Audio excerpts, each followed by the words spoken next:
are in a title race in front of our very own eyes. If And I ask you Spurs. right now, who are the three best teams? You're going to say City, Arsenal, and Liverpool. You're going to say it. Like, And it's just Spurs. best.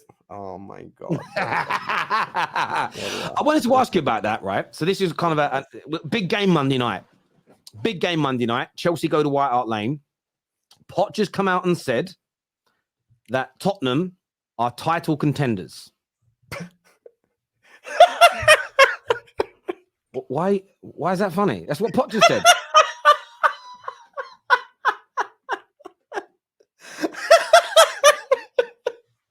Go on. What else did he say? Go on. That's what he said. That's it. Tottenham are title contenders. Big up, man. Big up. I'm in contention for Rihanna, you guys. You're going to see in the newspaper tomorrow.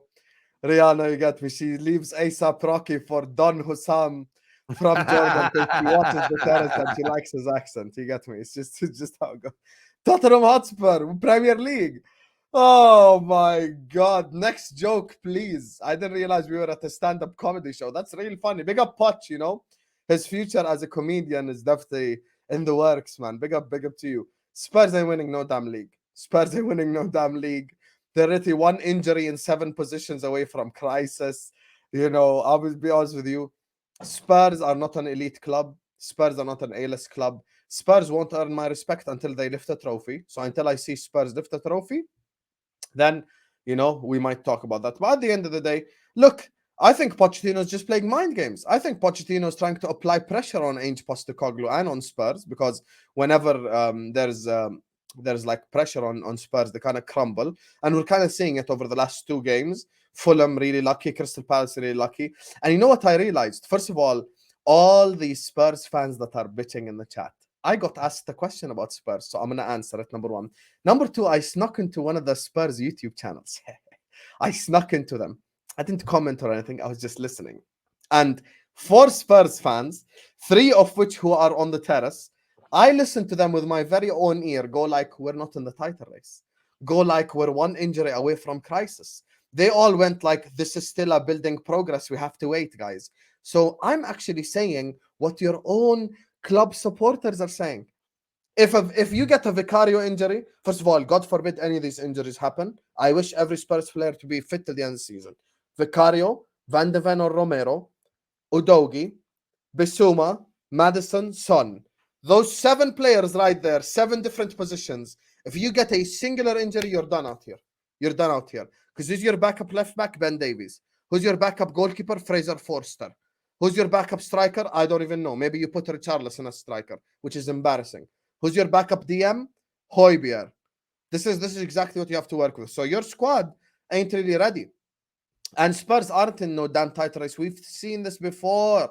Over and over again. I've seen Everton be top of the league in like November. I've seen so many clubs that fell off be top of the league.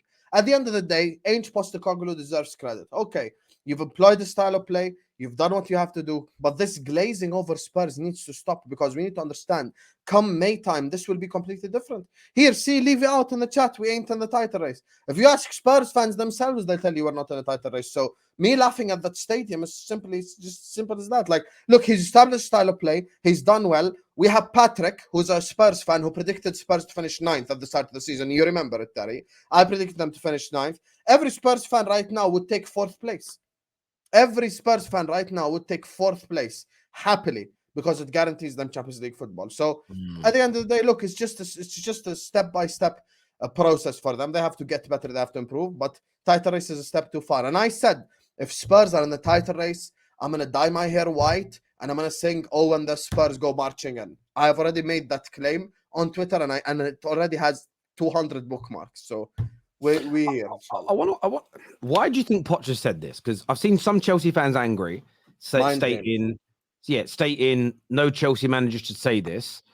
I think it's a mind game. I think he's almost saying the pressure's on you. You're title contenders. We're not. We're coming to your back garden. The pressure is on you. So I think sometimes, you know, I said before, I've had many arguments on Straight Facts with people around taking what managers say literally. And this is something where I don't think you take it literally. It is a mind game. It is to put pressure upon Tottenham because historically, as soon as people start talking about them in title races and talking about trophies, They have an allergic reaction to it. They do. Yeah. And this is, we've seen this many, many times. So I think he's being very, very sensible here, Poch, in what he's doing.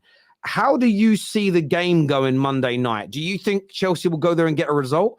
Or do you think Spurs are going to keep this absolutely impeccable run going? Chelsea, Chelsea, Chelsea, Chelsea, Chelsea, Chelsea. That's the Caicedo song, by the way. Chelsea, Chelsea, big up Chelsea Football Club. Chelsea are leaving with something. I'm going to try one more time.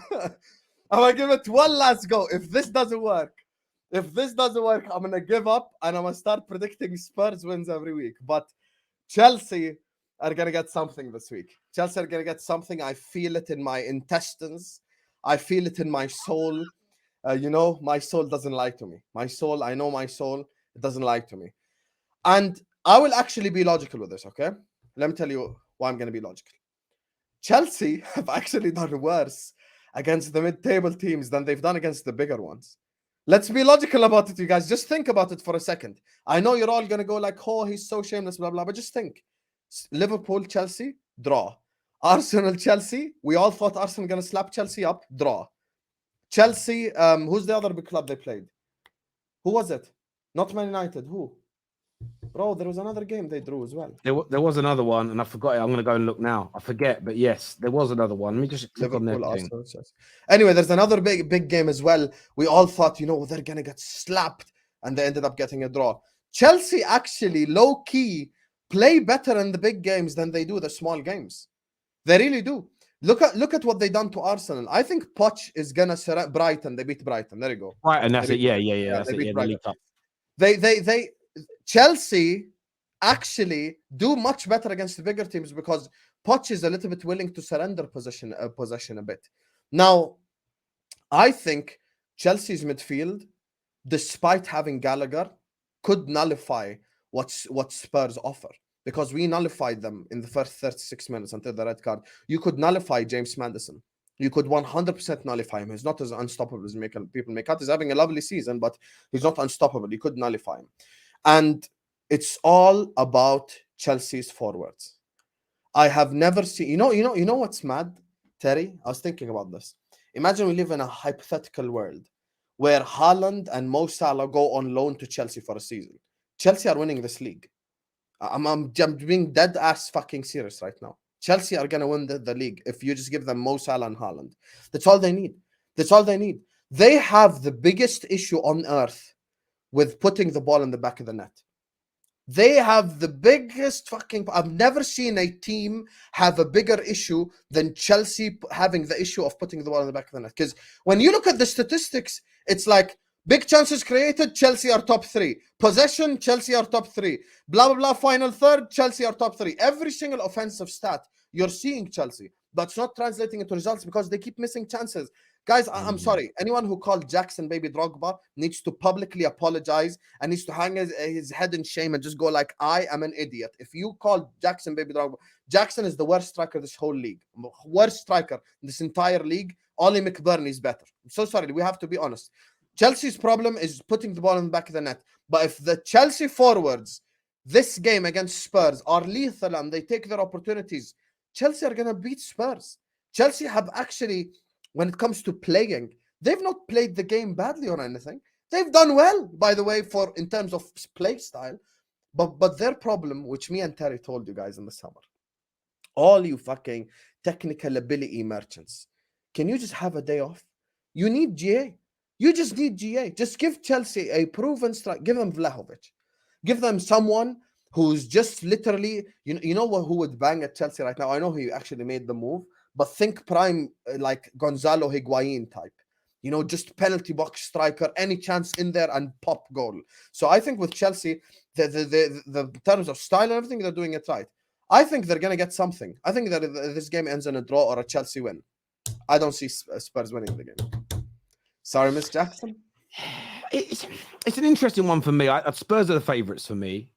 I think Chelsea. I still think Chelsea are going to get it right under Todd Bowley. I disagree with Johnny Minerals. I disagree with Chelsea fans. I think he's ripped their club apart. I think it had to be ripped apart and rebuilt to work in this modern era. I think the way the standard Roman had, great, but the methodology, the structure was outdated. because loads of people have money now. They couldn't just buy the best players and keep changing managers and it worked. They need to build something that has a consistent style where your academies, your reserve teams, your first teams are all playing a similar way, where you can bring the coaches in like a conveyor belt, but there is a consistent style of football.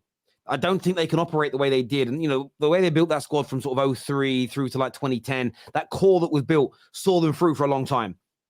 I just think that era of football's gone now with the amount of money that's in the Premier League, the amount of clubs that have owners that are as rich as them. It's changed. So I still think they've got to do that. However, when it comes to this game, I'm going with now Spurs. It's impossible, by the way, because their average age is 14. It's impossible. Yeah. By definition, you can get Mourinho Conte to do a tag team. Todd Bowley and that have made mistakes. And this is where the mistakes they've made were spend £1 billion, buy a lot of these youngsters, yes, but they should have. And don't challenge the names I'm giving. I'm just telling you level of quality. With the amount of money they've spent, they should have an Osherman or a Kane. They should have a Jude Bellingham. They should have a Kim Min-jae as an example. They should have an Alisson in goal. I don't mean to actually get Alisson, but you get my point. They should have a world-class goalie, a world-class younger centre-back. They should have Bellingham's a similar age to the guys they've got. Maybe they should have a slightly older midfielder who's established, but they should have a little bit more star quality in there with all that brilliant talent and youth. And I know Bellingham's young, but the guy he's not performing like a youngster, he's performing like an older guy. So they should have had that. That element they've got wrong, and I think they need to address that. They really do. But this Monday, as much as I think they're improving, as much as I think they're getting better, I just think Spurs are going to have a little bit too much for them. I think that Spurs, there's some potency about them. They're dangerous. They put fear amongst their teams now. And one of the most impressive parts of their team is Sarr and Basuma in the middle are very hard to penetrate. And then behind them, Romero's having a great season, and he's demonstrating how good he was at Atalanta. But Van de Ven, this guy reminds me of Rio Ferdinand. Oh, my God. No, he does. He reminds me of Rio Ferdinand. And what I mean by that is this. Very, very good defender. Sam's gone. Very good defender. Excellent in his duels. Very good with the ball at his feet. But he has that recovery speed.